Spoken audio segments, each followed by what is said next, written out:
The first light of dawn, a bruised purple, bled across the high canopy of the sanctuary enclosure. A hush held the air, thick and expectant, as though the world itself was holding its breath.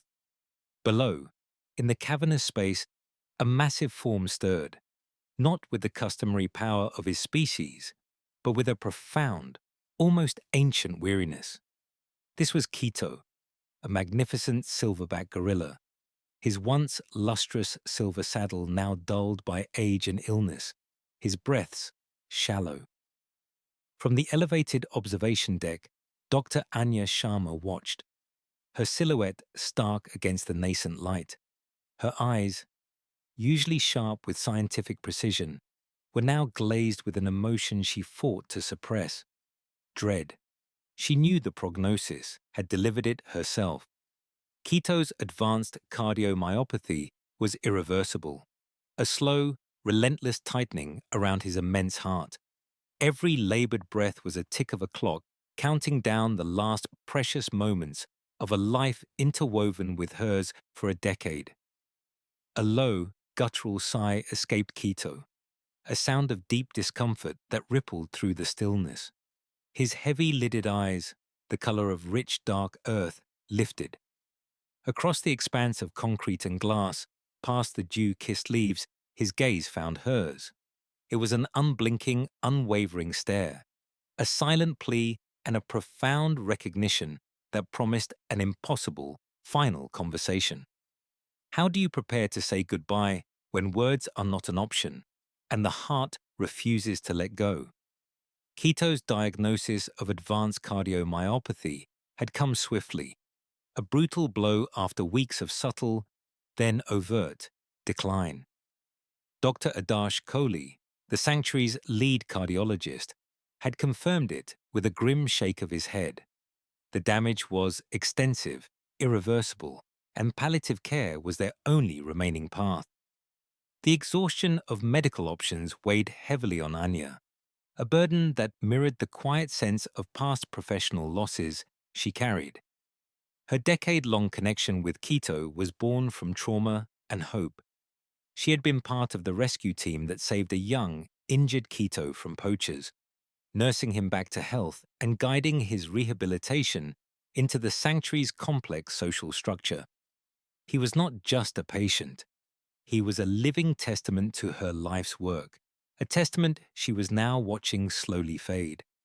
The initial team meeting was a somber affair, the stark fluorescent lights of the conference room a cruel contrast to the dawn outside. Dr. Ben Carter, the sanctuary director and head vet, laid out the difficult options with a clinical detachment Anya admired but couldn't emulate. We've exhausted every intervention. Our focus now must shift to maximizing his comfort and dignity in his remaining time. A younger conservationist, Kai, voiced the unspoken fear in the room. But what does that mean? How do we explain that to him? Anya met Kai's gaze, understanding. She knew Keto possessed a depth of intelligence and emotional sensitivity rarely acknowledged. Her commitment was unwavering. She volunteered to lead Keto's palliative care, her voice steady despite the tremor in her hands. We prioritize comfort, we prioritize his peace, and we find a way to let him know. Later that morning, Anya entered Keto's night enclosure, a sanitized space usually reserved for routine checks, but now transformed into a quiet haven. The air, usually thick with the scent of hay and gorilla, now carried a subtle, calming lavender Anya had brought in. She moved with deliberate slowness, her movements almost imperceptible, a non-verbal approach rooted in years of observing and understanding. She sat on a low, reinforced bench several feet from Keto, offering no vocal greeting, only her presence. Her own scientific training, which demanded detachment, warred with the deep ache in her chest. Keto, massive and still, lay with his back to her, an initial wall of skepticism. Anya knew this would not be easy. She simply breathed, her steady rhythm an offering. She began a soft, almost imperceptible humming, a low, resonant tone that she had learned Kito found soothing. Slowly, subtly, Kito shifted his massive frame to face her, his eyes still heavy, fixing on hers. A quiet acknowledgement passed between them, a fragile connection made. Anya stood resolute, her commitment sealed. Anya stood resolute, her commitment sealed. She remained in the quiet, humid air of the enclosure, her hum a delicate thread in the vast stillness. The subtle shift in Kito, his massive form turning to acknowledge her, felt like a silent genesis, a rebirth of the profound trust that had bound them for so long. It brought her back to another beginning, years ago, in the dense emerald embrace of the Congo rainforest. Flashback montage, quick cuts. A younger, sweat-streaked Anya, eyes wide with fierce determination, navigated tangled vines. The cries of a juvenile gorilla, injured and alone, echoed through the canopy. She remembered the sheer terror in his eyes, a raw, primal fear that mirrored her own professional trepidation. She saw her hand, hesitant, offering a wild fig. Then Kito's small, shaking fingers, accepting. That first touch had been electric, a jolt of connection that transcended species, solidifying her path, her purpose. He was a silverback even then, in spirit. End flashback. Back in the present, the hum faded, replaced by the gentle clinking of medical tools. Kai, a primatologist barely out of his master's program, approached Anya's observation deck, his concern palpable. Dr. Sharma, any change? Kai, with his bright, questioning eyes and boundless idealism, had often looked at Kito with a blend of awe and sorrow, mirroring Anya's own complex emotions. He respected her implicitly, a silent, unwavering support. Dr. Ben Carter, the sanctuary's director and a seasoned veterinarian, joined them. Ben, a man whose pragmatism was always tempered by genuine compassion, gave Anya a weary but understanding look. He's still refusing the oral meds, Anya, and his appetite is barely there. We can't force this. The institutional concerns, the scientific methodology, pressed down around Anya, demanding detachment she no longer possessed. Kito, a mountain of muscle and bone, lay listless, pushing away the proffered bowl of nutrient paste. He ignored the carefully formulated pills hidden within. Anya felt the familiar internal conflict coil in her gut. The rigorous scientific training that demanded objectivity battled fiercely with the deep, visceral affection she held for him. Her mind recited protocols, dosages, while her heart ached with understanding. Kito wasn't being stubborn. He was grieving in his own way, rejecting an existence defined by illness. The quiet sense of past professional loss, that sharp, almost forgotten grief, resurfaced, making her commitment to Kito's comfort burn even brighter. She would not fail him. She spent the next hour alone in the enclosure, observing Kito's subtle flickers of interest. She moved slowly, deliberately, recalling their shared history, the small, specific things that had always brought him joy. She gathered a handful of fresh bamboo shoots, carefully selected a ripe mango, and blended them with a specific, aromatic leaf Kito had always adored. She placed the mixture, a vibrant, fragrant paste, in a small, rough-hewn wooden bowl, then left it within his easy reach. She did not approach him directly. Instead, she sat, humming softly, her gaze steady but non-intrusive. After a long moment, Kito slowly lifted his head. His eyes, clouded by fatigue, watched her. Then, with a monumental effort, he shuffled closer, his great hand reaching hesitantly towards the bowl. He scooped a small portion, sniffed it, then brought it to his mouth. Anya watched Kito consume the food, a faint, almost imperceptible rumble emanating from his chest. She allows herself a small, tired smile, a fragile seed of hope taking root in the face of despair. That fragile seed of hope blossomed slowly, painstakingly, under Anya's relentless care.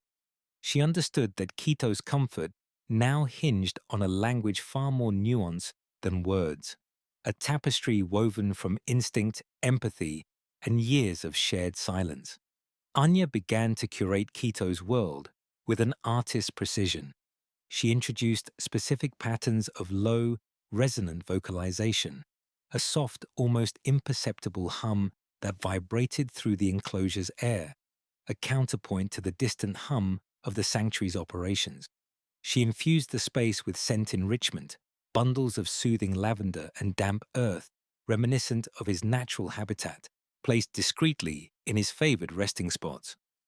Visual cues became their silent semaphore, a slow, deliberate blink from Anya, mirrored by Kito, a gentle, open hand gesture that invited, never demanded. Kito, in turn, began to respond with his own profound vocabulary. His massive frame would shift, a subtle adjustment in posture indicating ease or unease. His deep-set eyes, once clouded by apathy, now tracked Anya with a quiet intensity, a slight crinkle at the corners signaling understanding. The softest grunts, almost unheard, would rumble in his chest, distinct from the sounds of discomfort, denoting a quiet contentment. Anya meticulously documented each minute interaction, a scientist cataloging a nascent language. Kai, watching from the observation deck, initially with a primatologist's analytical detachment, found himself drawn into the rhythm. He began to anticipate Kito's subtle eye movements, to recognize the specific quality of Anya's calming hum. He learned to distinguish the difference between a contented stretch and a restless shift, becoming an invaluable silent assistant in this delicate dance. The non-traditional care required non-traditional tools. Anya had to navigate the sanctuary's bureaucratic hurdles, presenting her meticulous data and impassioned arguments to Dr. Ben Carter. He listened, pragmatic yet open. Specialized non-invasive cardiac monitors, Anya, and a controlled environmental misting system for therapeutic sense. This isn't standard procedure. You know the budget constraints. But Anya's conviction, backed by Kito's gradual, observable improvements in daily comfort metrics, eventually swayed him. All right, he conceded, but every piece of equipment, every hour must be justified. News of Anya's unique approach rippled through the sanctuary staff. Initially, there were murmurs of skepticism, a professional distance that questioned the blurring lines between caregiver and companion. But as weeks turned into months, and they witnessed the profound, undeniable connection between the gentle scientist and the ailing silverback, their doubt transformed into quiet respect. Keepers, nutritionists, even the maintenance crew found themselves speaking in softer tones near Kito's enclosure, offering a quiet nod to Anya as they passed. A quiet community of support formed, united by Kito's dignity. One afternoon, a low, guttural moan rumbled from Kito's enclosure, a sound of deep, intrinsic discomfort. Anya, alerted by the monitor and the sudden stillness of the other staff, rushed to the viewing glass. Kito was hunched, his knuckles pressed to his chest, his breath shallow. His usual retreat into quiet suffering was gone. Instead, his gaze, wild with pain, darted to Anya. She met his eyes, then slowly, deliberately, began her unique calming call. A series of soft, repeating clicks and hums, her hand raised, palm open. Kito's head lifted, his focus narrowing on her. With a monumental, slow effort, he pushed himself towards the barrier, not away from the discomfort, but towards her. He settled near the glass, his huge hand resting against it. Anya placed her own palm opposite his, a thin barrier separating two souls connected by an unspoken understanding. The barrier felt inconsequential. The barrier felt inconsequential. Hours later, the fragile piece shattered. Kito, previously calm, began to labor for breath, a deep, rattling cough tearing through his massive chest. His huge frame, usually so deliberate, convulsed with a sudden, alarming tremor. Anya, still on the observation deck, sprang to action, her heart lurching with primal fear. Every alarm bell in her scientific mind shrieked, overriding the tenderness of moments before. She moved with practiced urgency, radioing for help, her voice tight with a tension she rarely allowed. Dr. Ben Carter, the sanctuary's head vet, arrived alongside a small team, their faces etched with grave concern. The air in the monitoring room was thick with unspoken questions. His cardiac markers are spiking, Anya, Ben stated, his tone firm, a challenge lurking beneath the professional calm. We need to consider aggressive intervention again. A full diagnostic, maybe even an exploratory procedure, if we can stabilize him enough. His gaze was unyielding, pushing for action, for answers. Another vet, Dr. Patrice Ndoli, nodded in agreement, her focus purely on medical protocols. Anya felt the familiar squeeze in her chest, the weight of their expectations, the clash of philosophies. Aggressive intervention meant invasive procedures, stress Kito could ill afford, a path she knew would only cause him more suffering, not extend his quality of life. His heart can't take it, Ben, Anya countered, her voice low but unwavering. We'd be sacrificing comfort for information we already largely possess. This is terminal. Our focus must remain palliative. The words felt like stones in her mouth, each one an admission of impending loss. Later, in the quiet hum of her office, exhaustion clawed at Anya, pulling at her eyelids, twisting her stomach. Had she missed a sign? Was her emotional attachment blinding her to a chance, however slim, to save him? The ethical complexities of her position gnawed at her, a relentless internal debate.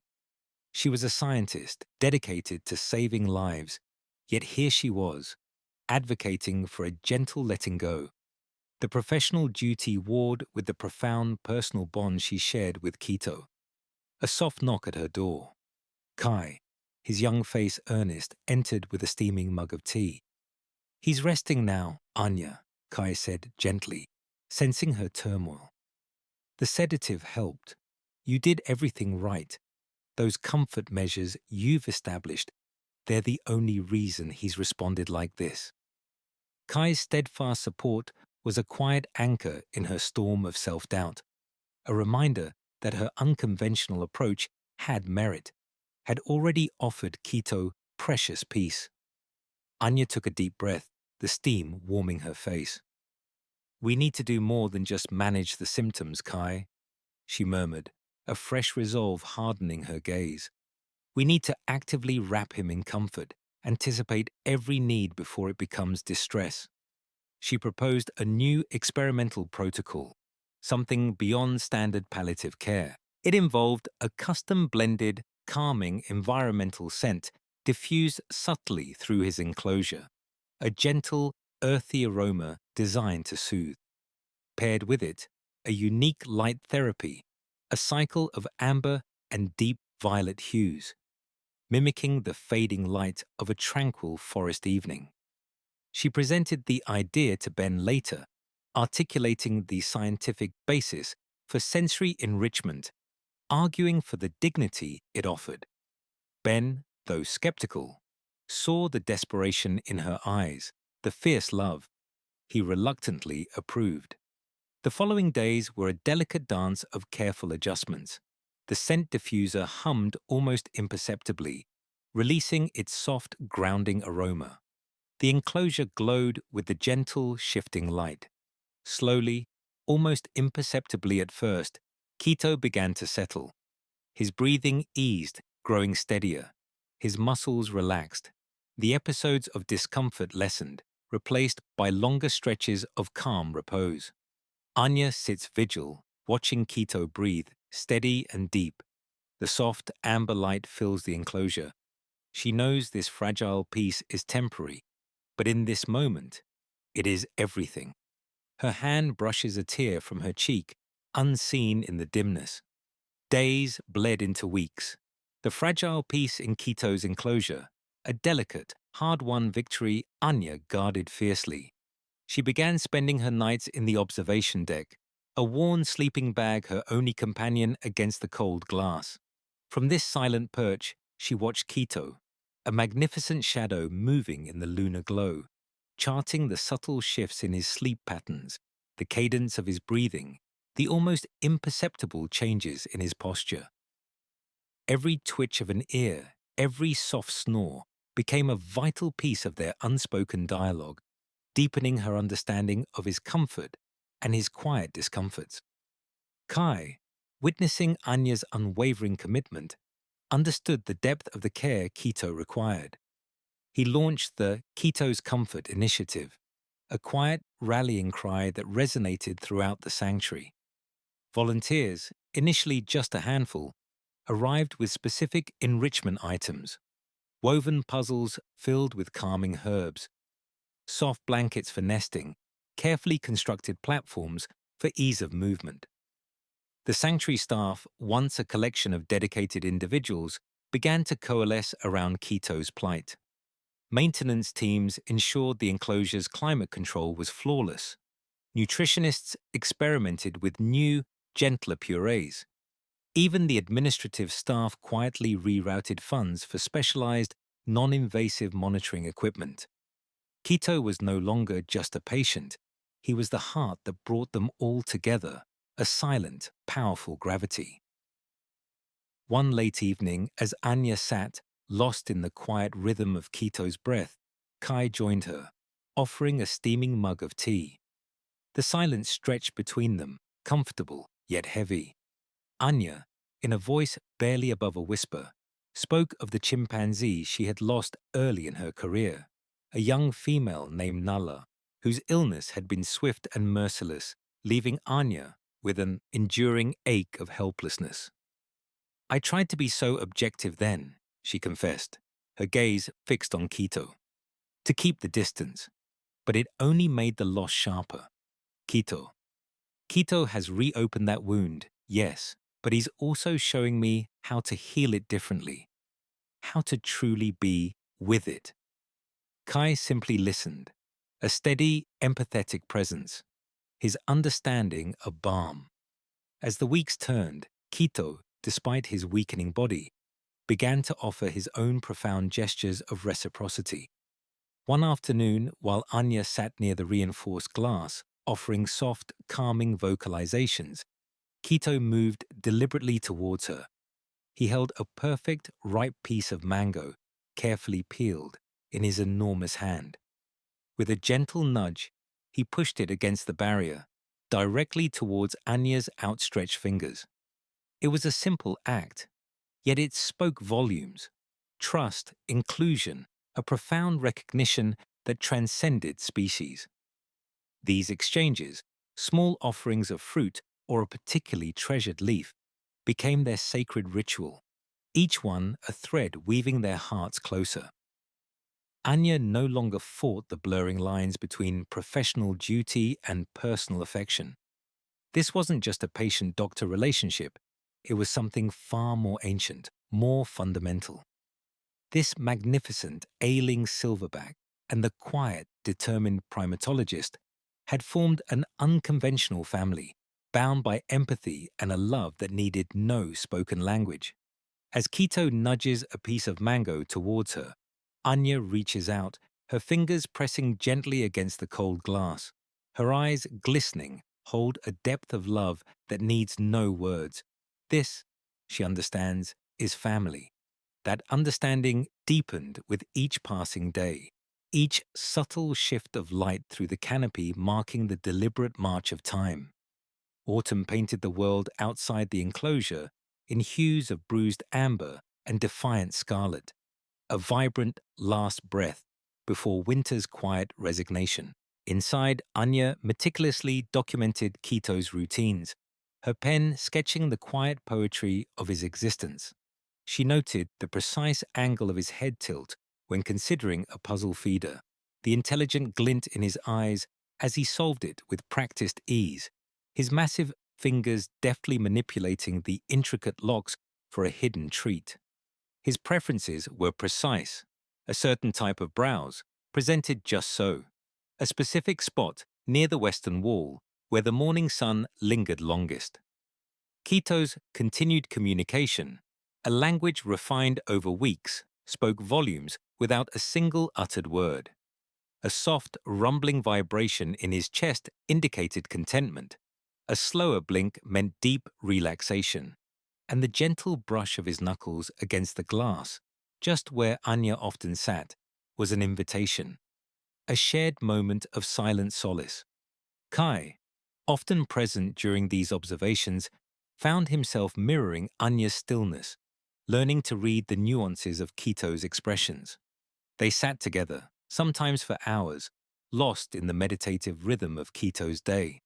One crisp afternoon, a family of starlings, iridescent in the low sun, landed on the enclosure's high fence, their chattering calls echoing in the crisp air. Kito, who had been resting, slowly lifted his head. His gaze, usually focused inward, now sharpened, tracking the smallest fledgling as it flitted from branch to branch. He watched, unblinking, his massive form utterly still, a silent sentinel connected to the ancient instincts these wild birds embodied. The starlings, in turn, seemed to acknowledge him, their tiny heads cocked before taking flight in a sudden, synchronized burst. Anya felt a profound ache, a bittersweet recognition that her diligent scientific care, her meticulously tracked data, was merely a framework for something far grander. She understood Kito was not simply an animal under her protection. He was an ambassador of the wild, a living testament to a boundless, untamed spirit. Her purpose was not to tame Kito's decline, but to honor his true self, to make his final journey a dignified echo of the magnificent creature he had always been. The transition from autumn's fiery farewell to winter's hushed arrival mirrored Kito's own journey, his immense strength subtly, slowly receding, like the light shortening with each passing day. Yet, his presence remained a potent force, his wisdom evident in the quiet grace with which he navigated his diminishing world. He was a silent philosopher, teaching profound lessons with every breath. Kito, settled in a sunbeam, closes his eyes, a soft sigh escaping him. Anya watches, a profound sense of awe washing over her. She realizes Kito is not just a patient, he is a teacher, imparting lessons in grace, resilience, and the quiet dignity of life. Anya watched, a profound sense of awe washing over her. She realized Kito was not just a patient, he was a teacher, imparting lessons in grace, resilience, and the quiet dignity of life. But even teachers grow weary. The days grew shorter, colder, mirroring the subtle but undeniable shifts in Kito. A week later, the shift became less subtle. He woke slower, his movements more deliberate, each step a heavy testament to his failing heart. His appetite, once a source of quiet joy, now wavered, his favorite treats left untouched for hours. The familiar rumble of his chest, a sound Anya cherished, grew faint, then sporadic. He spent more time lying down, his vast, powerful frame seeming to sink deeper into the earth, burdened by an unseen weight. The definitive downturn arrived with the first hard frost, a biting chill that clung to the air. Kito, usually robust against the cold, shivered beneath his blankets, a shallow cough rattling his chest. Panic, cold and sharp, pierced Anya's disciplined facade. She worked around the clock, her exhaustion a constant companion, trying every comfort measure, every gentle coaxing. The medical team convened again, faces grim in the sterile glow of the meeting room. Dr. Ben Carter, his voice a low, heavy drone, laid out the facts. His cardiac function has deteriorated significantly. We've exhausted every palliative option. Further interventions would only cause distress, not prolonged comfort. It's time, Anya. Our focus must shift entirely to end-of-life comfort. The words hung in the air, a death knell. Anya felt the room tilt, the scientific terminology blurring into a raw, primal scream within her. Time. It was always about time. And now, it was running out. Anya retreated, the sanctuary blurring into a tunnel of grief. The pain was overwhelming, a physical ache in her chest that mirrored Kito's failing heart. How do you say goodbye to a being who has become your anchor, your chosen family, the silent witness to your deepest self? She paced Kito's enclosure perimeter, not looking at him, not yet, but feeling his presence like a phantom limb. The memories flooded her, his rescue, his first tentative trust, the shared glances across the glass, each memory a fresh stab of sorrow. She questioned everything. Had she done enough? Was she truly ready to let go? The scientific detachment she'd trained for, the one that had failed her before, now felt like a cruel joke. There was no detachment here, only profound, gut-wrenching love. Kai found her, a quiet shadow, leaning against the cold concrete. He didn't offer platitudes. He simply brought her a thermos of hot tea and sat beside her, shoulder to shoulder. "He knows you're here, Anya," Kai said, his voice soft but steady. "He feels your presence. He always has." He spoke of Kito's strength, his wisdom, reminding Anya of the unique comfort she had provided, the profound peace she had brought him. Kai was her anchor now, a quiet, unwavering presence, reminding her that this goodbye was not a failure of love, but its ultimate expression. He helped her process the impossible choice, helped her see that guiding Kito home was the final, most loving act. The silent goodbye began to take shape. Anya spent hours in Kito's enclosure, her scent-soaked scarf around her neck, her soft vocalizations a continuous, soothing murmur. She didn't speak words, not human ones, but her presence, her touch, her quiet songs conveyed everything. She groomed him gently when he allowed, brushing his thick fur, her fingers communicating acceptance, comfort, and unwavering love. She prepared special herbal infusions, knowing they would not heal, but might soothe. She rearranged his nesting materials, ensuring every surface was soft, warm, just right. She was preparing him, yes, but she was also preparing herself. One afternoon, as the last rays of sun slanted through the enclosure, painting the leaves in shades of fading gold, Kito stirred. He shifted, his heavy gaze finding Anya. He moved slowly, deliberately, until he was near the reinforced glass barrier that separated them. His massive, wrinkled hand, a hand that could tear through steel, rose with surprising tenderness. He placed it flat against the cold surface. Anya knelt, her own hand rising, pressing her palm against his, skin to glass to fur. Kito's eyes, deep pools of ancient wisdom, met hers. There was no fear there, no anger, only profound understanding, only acceptance. Anya, tears streaming silently, nods to Kito, a silent promise exchanged. "I'll be here," her eyes convey, "until the very end." The weight of the world settles, but so too does a fragile peace.